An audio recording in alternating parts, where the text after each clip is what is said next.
कहानी की शुरुआत होती है एक जगह से जिसका नाम है प्रेम नगरी। यह नगरी सिर्फ नाम से ही सुंदर नहीं थी, वहाँ के लोग, वहाँ के घर, गलियां और नदियां भी उतनी ही सुंदर थीं। इसी छोटे से गांव में अज्जू और सुनीता रहते थे। अज्जू एक गरीब और मेहनती लड़का था, जबकि सुनीता गांव की सबसे खूबसूरत और दयालु लड़की थी। दोनों का प्यार इतना मजबूत था कि पूरा गांव उनकी जोड़ी को पसंद करता था। लेकिन इनकी इस खुशहाल जिंदगी में एक तीसरा शख्स भी था, रायस्टार। वह अज्जू का सबसे अच्छा दोस्त था, मगर वह भी सुनीता से बेहद प्यार करता था। रायस्टार अमीर जमींदार का बेटा था, जिसके पास पैसा, ताकत और गांव में इज्जत थी।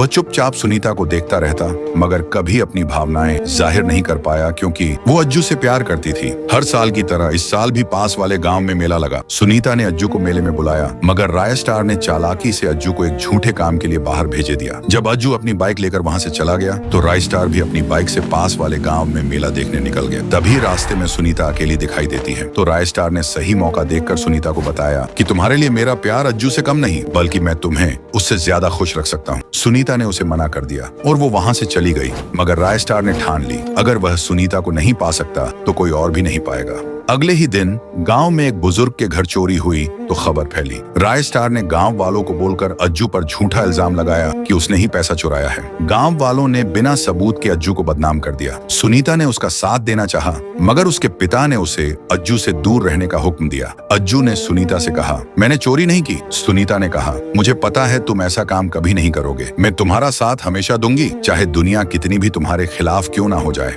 रायस्टार ने अपनी चाल जारी रखी, मगर सुनीता का विश्वास अज्जू पर अटूट था। वह जानती थी कि यह सब रायस्टार की साजिश है। फिर एक रात पूरा गांव गहरी नींद में था, और जब अज्जू अपनी छोटी सी झोपड़ी में अकेला सोया था, रायस्टार ने अपने साथी के साथ मिलकर उसके घर में बम फेंके अज्जू उठा और किसी तरह बच निकला। उसके लिए प्रेम नगरी में रहना मुश्किल हो गया। दर्द और निराशा से भरा हुआ अज्जू ने एक रात चुपचाप गांव छोड़ने का फैसला किया। वह सुनीता से मिले बिना ही गांव छोड़कर चला गया। जब सुबह सुनीता को पता चला कि अज्जू गांव छोड़कर जा चुका है, तो उसका दिल टूट गया। लेकिन उसने हार नहीं मानी। धीरे धीरे सुनीता ने और भी सबूत जुटाए। कई महीनों बाद अज्जू एक सफल व्यापारी बनकर वापस लौटा। उसने अपनी मेहनत से दूसरे शहर में नाम कमाया था।